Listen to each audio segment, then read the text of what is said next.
দিন। আরে আমার অবস্থা দেখুন, আসুন না ভেতরে আসুন। ডিল কনফার্ম না হওয়া পর্যন্ত আমি কোথাও পা রাখিনি।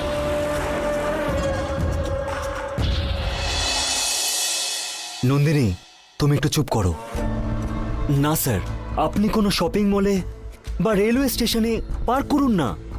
দুদিন পরে এসে পার্কিংয়ে টাকা দিয়ে নিয়ে যান, টাকাও তো বাঁচবে। আমাদের কেন 1.5 লাখ দিতে চাইছেন? দেখুন, প্রয়োজনে আমি মিথ্যে বলতে পারতাম। আমি গাড়িটা বিক্রি করতে চাই বলে দুদিনের জন্য আমার গাড়িটা আপনাদের কাছে রেখে গিয়ে পরে আমার প্ল্যান ক্যান্সেল হয়ে গেছে বলে আবার নিয়ে যেতে পারতাম। শুধু শুধু এতগুলো টাকাও ওয়েস্ট হতো না। কিন্তু আমি আপনাদেরকে সব সত্যি কথা খুলে বলছি, কারণ আমি অন্য কোথাও গাড়ি পার্ক করলে পুলিশের ডাউট হতে পারে, তারা গাড়িটা চেক করতে পারে।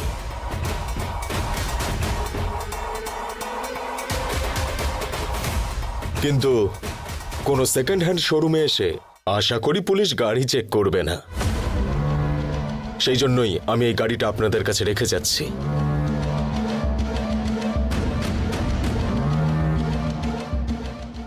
ওইটা অন্য কোনো শোরুমে গিয়ে দিন, আমাদেরকে না। বেশিক্ষণ আপনার সাথে কথা বলা ঠিক হবে না, আপনি এখন আসুন। আশেপাশের লোকেরা আমাদের দেখলে আমাদের উপর সন্দেহ করবে।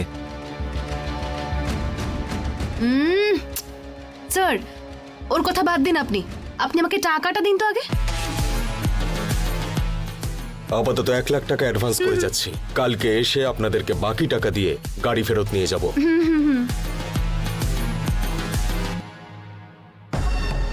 না নন্দিনী, বড় ভুল করছো তুমি। ফেসে গেলে কিন্তু আমাদের জেলে যেতে হবে। আশেপাশে যদি কেউ জানতে পারে তাহলে সেটা ঠিক হবে না। আপনাকে খুব সহজেই কথাটা বোঝাতে পারলাম। আপনি এবার এনাকেও কথাটা বুঝতে বলুন। টাকা রোজগারের জন্য এর থেকে সহজ কোনো উপায় আর কিছু কিন্তু পাবেন না। কি বললেন? বিষাক্ত জিনিস বিক্রি করে বাচ্চাদের ভবিষ্যৎ নষ্ট করবেন? এটা কি সমাজে নতুন ক্রাইম বাড়ানোর রাস্তা? কি হলো, চুপ করে গেলেন কেন? আরে ধুর, তুমি কিচ্ছু জানো না, চুপ করে থাকো। স্যার, আপনি আমাকে কিটা দিয়ে যান। আপনার গাড়ি আমি যত্ন করে রাখবো। দিন আমাকে কিটা। নন্দিনী, না বলছি তো। এই তুমি চুপ করো তো। স্যার, আপনার কার আমার কাছে সেফ থাকবে, আপনি ঘুরে আসুন।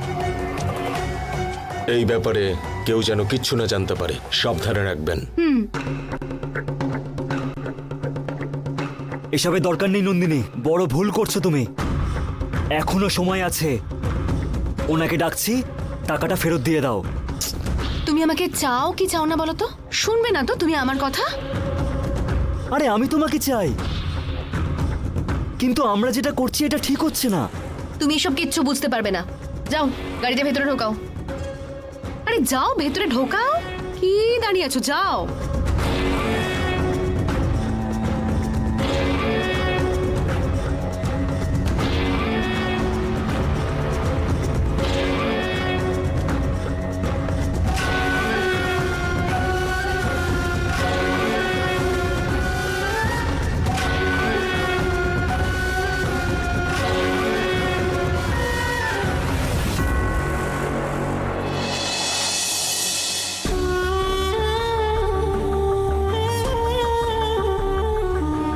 নমস্কার সায়নদা। কি আপডেট আছে রকি? সেটাই বলছি সায়নদা, আমি বিজয়ের কাছে একটা স্মাগলারকে পাঠাবো বলে প্ল্যান করেছিলাম। সেই কারণে একটা স্মাগলারকে রেডি করে আমি পাঠিয়ে দিয়েছি। ও গিয়ে বিজয়ের সঙ্গে কথা বলছে। ও স্মাগলিং এর ইউজ করা কারটাও ওদেরকে দেবে বলেছে 2 দিনের জন্য। আর ওই কারণে ওদেরকে অনেক টাকা অফার করেছে। তবে বিজয় কিন্তু খুব ভয় পেয়েছে, কিন্তু নন্দিনী টাকা নিয়ে নিয়েছে। খুব ভালো। ওকে যদি আমরা টাকার লোভ দেখাই তাহলে ওকে দিয়ে আমরা সব কাজ করাতে পারবো। আর নেক্সট টাইম যদি ওর কাছে কেউ যায় তাহলে ও রাজি হবে না।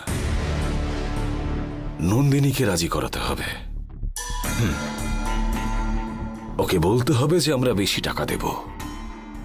আর একবার যদি টোপটা লেগে যায় তাহলে ও আর নাও বলতে পারবে না। আমি বিজয়কে সামনে রেখে শিবানীকে জেলে পাঠানোর প্ল্যান করেছি।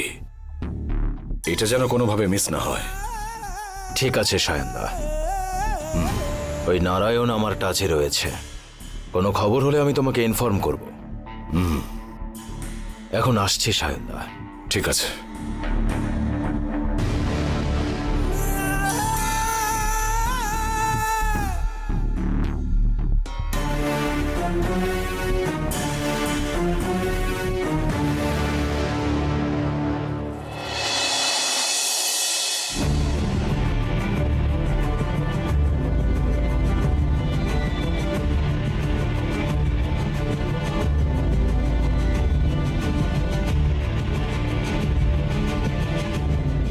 কমলা দিদা, কমলা দিদা। কি বাবু, কি হলো, ডাকছো কেন? কমলা দিদা, আমার না খুব ক্লান্ত লাগছে, আমায় একটু জুস বানিয়ে দেবে গো? বানিয়ে দিচ্ছি। কি হয়েছে? দাঁড়াও, জুস বানিয়ে আসছি।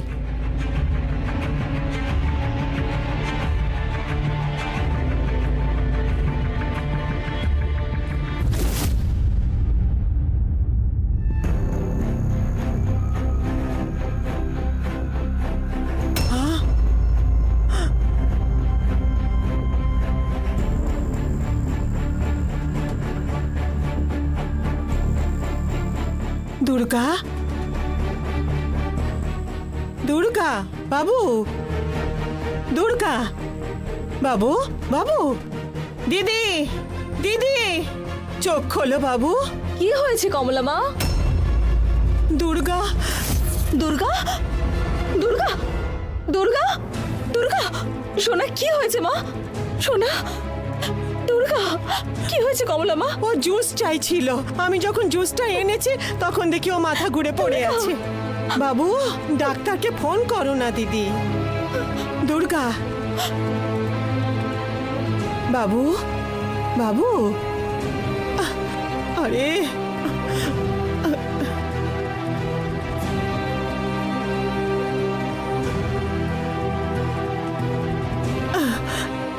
বাবু,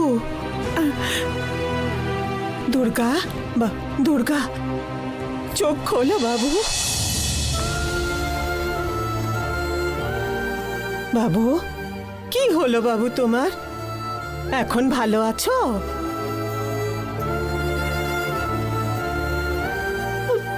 দুর্গা, কি হয়েছে সোনা? মা, কেন যে হঠাৎ ক্লান্ত লাগলো, হঠাৎ সবকিছু চোখের সামনে কিরকম অন্ধকার। ডাক্তার কি বললেন দিদি? উনি বললেন যে বাচ্চাদের এরকম মাথা ঘুরে পড়ে যাওয়া স্বাভাবিক। কোনো কিছু না খেয়ে খালি পেটে থাকলে, জল কম খেলে হয়, অথবা ঘুম কম হলেও হয়। অনেকগুলো কারণ থাকে। এইভাবে বাচ্চাদের মাথা ঘুরে পড়ে যাওয়া কমন ব্যাপার, এটাই বললেন। বাড়িতে এসেই ও ক্লান্ত হয়ে পড়েছিল গো দিদি। তাই না? ঠিক আছে কমলা মা, ডক্টর বলছিলেন যে আজকের দিনটা দেখতে, আবার যদি এরকম ঘটনা ঘটে তাহলে হসপিটালে নিয়ে যেতে, আর ওখানে উনি ওকে চেক আপ করবেন। এই বিষয়টা তো লাইটলি নেওয়া যাবে না কমলা মা। আজকেই তো যেতে পারি দিদি। আমি তো ভালোই আছি, আমি ক্লান্ত ছিলাম, এই জন্য মাথা ঘুরে পড়ে গেলাম। কোনো কিছু খেলে আমি আবার ঠিক হয়ে যাব। এসো বাবু, দেব। সোনা, স্কুলে লাঞ্চ বক্স নিয়ে গিয়েছিলে না? সব খেয়ে নিয়েছো তো? আরে না, খাবার সময় আমি খেলতে চলে গেছিলাম, এই জন্য খেতে ভুলে গেছিলাম। দেখেছিস তো, আমি কতবার বলেছি তোকে, স্কুলে টিফিন বক্স নিয়ে যাচ্ছিস, মনে করে খাবি, খালি বক্স আনবি বাড়িতে। তুই অনেকক্ষণ কিছু খাসনি বলে গ্যাস হয়ে মাথা ঘুরে গেছে। দেখ কত দুর্বল লাগছে তোকে, না খেলে শক্তি হবে কি করে? কমলা মা, একটা কাজ করো, একটা প্লেটে একটু খাবার সাজিয়ে আনো, আমি খাইয়ে দিচ্ছি ওকে। ঠিক আছে দিদি। আয় শোনা, আয়, আস্তে, স্লোলি আয়।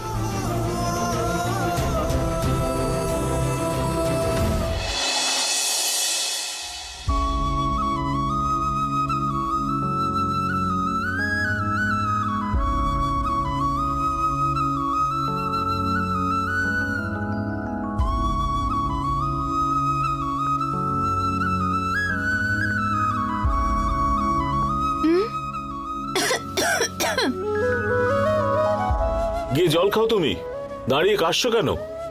তোমার এই জীবনে কি সত্যি কোনোদিন বুদ্ধি হবে না গো? দেখো তো, একটা মেয়ে কখন থেকে তোমার আশেপাশে ঘুরঘুর করছে, ও কিসের জন্য ঘুরছে সেটা তুমি বুঝতেই পারো না। একটা মিষ্টি মেয়ে তোমার আশেপাশে এসে দাঁড়ালে তার দিকে যে একটু সুন্দর করে তাকাতে হয় সে কমন সেন্সও নেই। আমি কখন থেকে এখানে তোমার জন্য দাঁড়িয়ে আছি, অথচ তোমার অবস্থা দেখো তো, হিসেবের খাতা থেকে চোখই উঠছে না। মাঝে মাঝে এক একবার আমার দিকে তাকাচ্ছ, সেটা কেমন লাগে জানো? যখন পেট্রোল পাম্পে 0 থেকে স্টার্ট করা হয় আমরা দেখি, ঠিক সেইভাবে তুমি আমার দিকে দেখছো।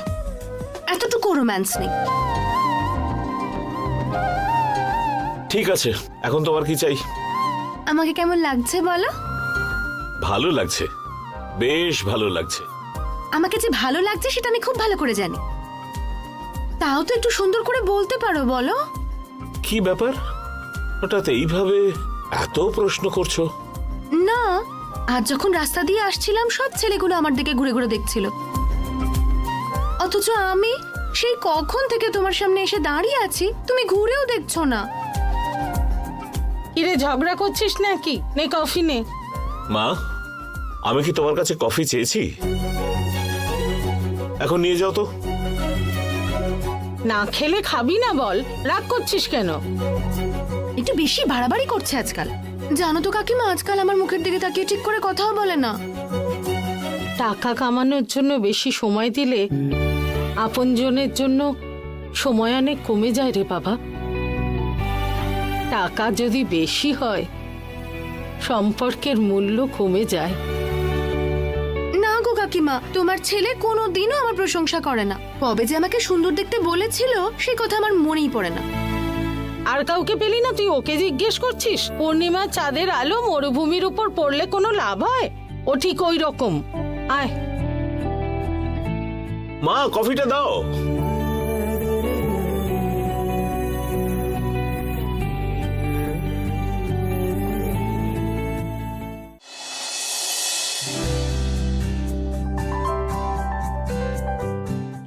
শিবানী, শিবানী, কি হয়েছে মাস্টার মশাই, আজকে বড় তাড়াহুড়ো করছেন যে? ব্যাগ ট্যাগ নিয়ে সেজে গুজে রেডি দেখছি, কোথায় যাচ্ছ? শিবানী, আমাদের কোম্পানির সব মেশিনগুলো অনেক পুরনো হয়ে গেছে। টেকনোলজি অনেক অ্যাডভান্সড হয়ে গেছে, কিন্তু আমরা এখন অনেক পিছিয়ে আছি। জাপানে নাকি অনেক নতুন নতুন অ্যাডভান্স মেশিন পাওয়া যাচ্ছে, আর আমাদের ওখানে অনেক ক্লায়েন্টও আছে, আর ওখানে একটু কম দামে অনেক ভালো ভালো মেশিনও পাওয়া যাচ্ছে। তাই কিছুদিনের জন্য আমাকে জাপানে যেতে হবে শিবানী, এটা বলার জন্যই তোমায় ডাকছিলাম। এটার জন্য কি তোমাকেই যেতে হবে? শিবাঙ্গেল নেই, ওনাকে পাঠিয়ে দিলেও তো হয়। অন্য কেউ এই কাজটা করতে পারবে না মা। এখানে কোটি কোটি টাকার ব্যাপার, বড় বড় বিজনেসম্যানদের সঙ্গে মিটিং করতে হবে, আর ওখানে খুব তাড়াতাড়ি সিদ্ধান্তও নিতে হয়। আমি না গেলে হবে না। আরে আমরা এই কদিন হলো একসাথে আছি, মাঝে আমাদের মধ্যে কত প্রবলেম হলো জানোই তো। তুমি বরং নেক্সট মান্থে যাও। না শিবানী, নেক্সট মান্থে একটা অনেক বড় অর্ডার আছে, আর এই সমস্ত মেশিন ব্যবহার করে ডেলিভারি দেওয়া কোনোভাবেই সম্ভব নয়। আর তার মধ্যে আমাকে নতুন মেশিন আনতেই হবে, টাইমই নেই। ঠিক আছে, যাও, সাবধানে ঘুরে এসো। All the best. Okay, thank you. সোনা, তুমি আমাকে অল দ্য বেস্ট বললে না? তুমি যদি আমাকে ভালো করে কোথাও ঘুরিয়ে নিয়ে আসো তাহলেই আমি তোমাকে অল দ্য বেস্ট বলবো। সরি সোনা, এখন পারবো না। আমি জাপান থেকে মেশিনগুলো কিনে আনি, তারপর 1 সপ্তাহ ধরে আমি তোমাকে সময় দেবো, আমি কথা দিচ্ছি, ঠিক আছে?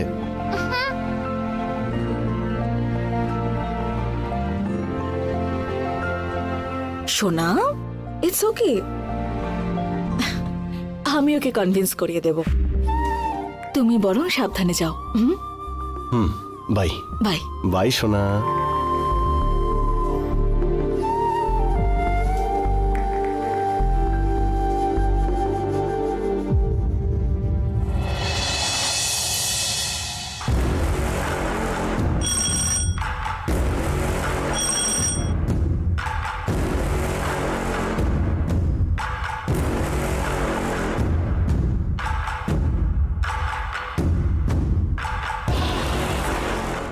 হাই পার্টনার্স, কেমন আছেন? আগে বাকি টাকাগুলো দিয়ে দিন, তারপর অন্য কথা হবে। ব্যবসা করতে হলে এইভাবেই করতে হয় স্যার, দেখে শিখে নিন।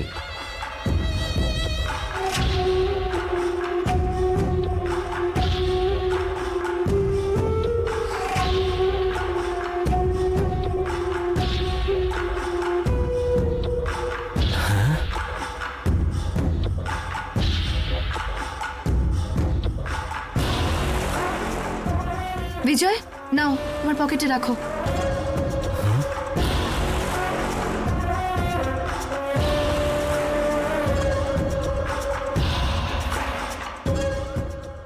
ঢুকিয়ে রাখো না।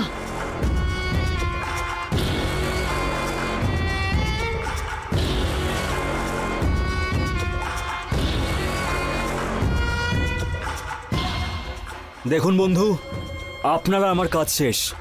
দ্বিতীয়বার আর এইদিকে আসার কথা ভাববেন না। আসলে একটা ছোট্ট সমস্যা আছে। আপনি কি ড্রাইভিং পারেন? হ্যাঁ, কোন রেসে জিততে হবে? কার রেস না ট্রাক রেস? ওসবের প্রয়োজন নেই। আসলে আর্জেন্টলি 3 কেজি ব্রাউন সুগার একটা পার্টিকে ডেলিভার করতে হবে। পুলিশ আমাকে রাস্তায় দেখতে পেলে অ্যারেস্ট করতে পারে। এই 3 কেজি ব্রাউন সুগার কি পার্টিকে ডেলিভার করতে পারবেন?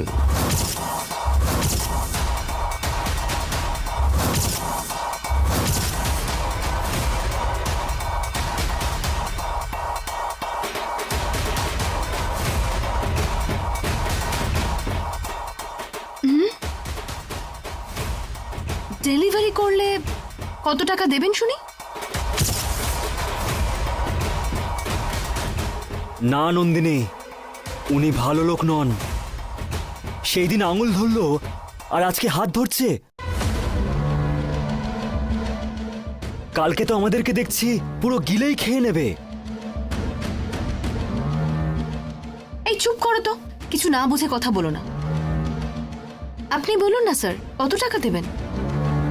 5 লাখ টাকা অ্যাডভান্স, 10 লাখ টাকা ডেলিভারি হওয়ার পর। টোটাল পাবেন 15 লক্ষ টাকা। ও মাই গড, 15 লক্ষ টাকা একদিনে? 15 লক্ষ টাকা দেবেন?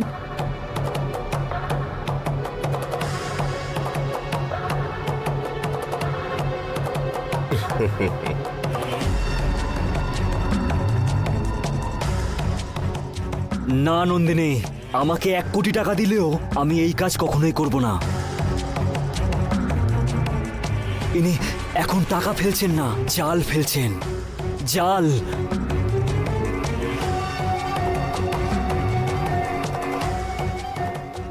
এই যারা এই কাজগুলো করে তারা মানুষ নয়?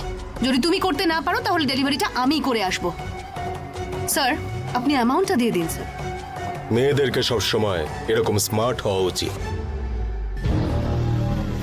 আপনার মতো মানুষদের আমাদের গ্যাংয়ে থাকা উচিত ম্যাডাম। আমাদের বস জানতে পারলে সত্যি ভীষণ খুশি হতেন। আপনার স্পিড যদি দেখতেন তাহলে একই বছরে কোটি কোটি টাকা সম্পত্তি চোখের নিমেষে বানিয়ে ফেলতেন।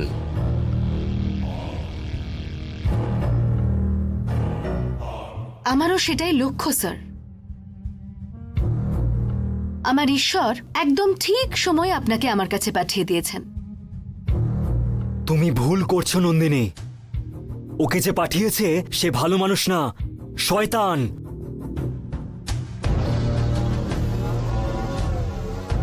দেখো, তোমার সাহস থাকলে তুমি আমার সঙ্গে চলো, না হলে কোনো ব্যাপার না, আমি একা হ্যান্ডেল করে নেব।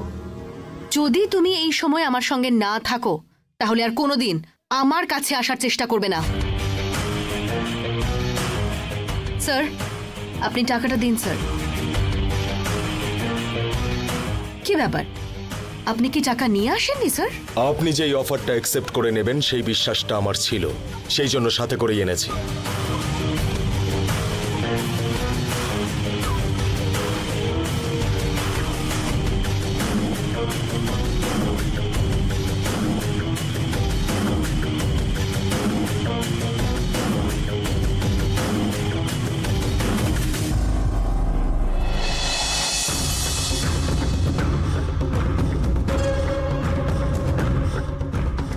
পার্টনার, এতে 3 কেজি ব্রাউন সুগার রয়েছে। ধরো, আরে টাকাটা ধরো, নিয়ে যাও ভেতরে।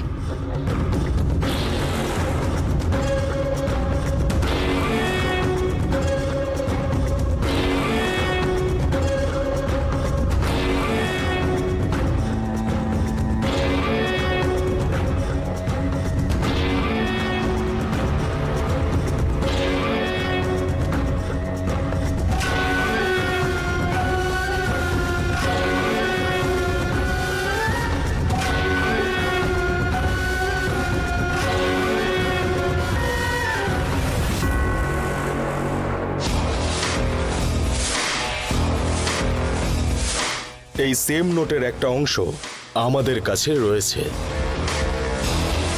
আর বাকি অর্ধেক নোট পার্টির কাছে আছে।